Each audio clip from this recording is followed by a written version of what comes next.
السلام عليكم ورحمة الله وبركاته. نحمده ونصلي على رسوله الكريم. أما بعد، بسم الله الرحمن الرحيم. زمونږ د درس نننۍ موضوع چې ده نو هغه د دعای قنوت وه.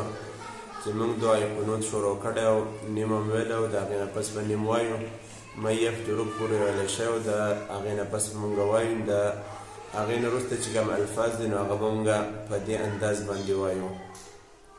اللهم إياك نعبد ولك نصلي ونسجد وإليك نسعى ونحفد ونرجو رحمتك ونخشى عذابك إن عذابك بالكفار ملحق.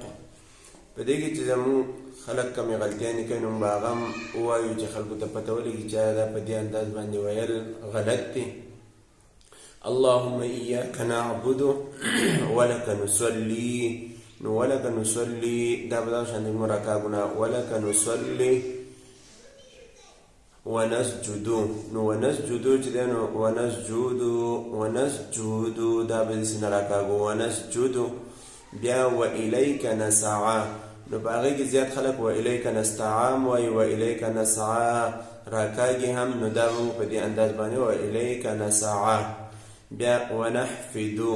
نو ونحفدو اکثر خلک په دې کې هم د فا نه وروسته یا پکې راغلی ونحفدو وایي. نو ونحفدو دا به داسې نه وایي ونحفدو. بیا ونرجو رحمتک. نو ونرجو رحمتک په آخر کې اکثر راکاږي دا به هم نه راکاږو.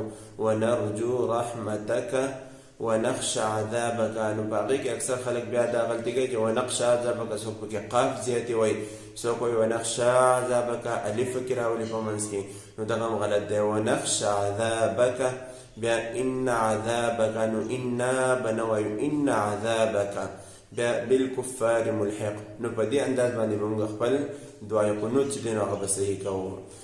بیا به وایو اللهم إياك نعبد ولك نصلي ونسجد وإليك نسعى ونحفد ونرجو رحمتك ونخشى عذابك إن عذابك بالكفار ملحق. صدق الله.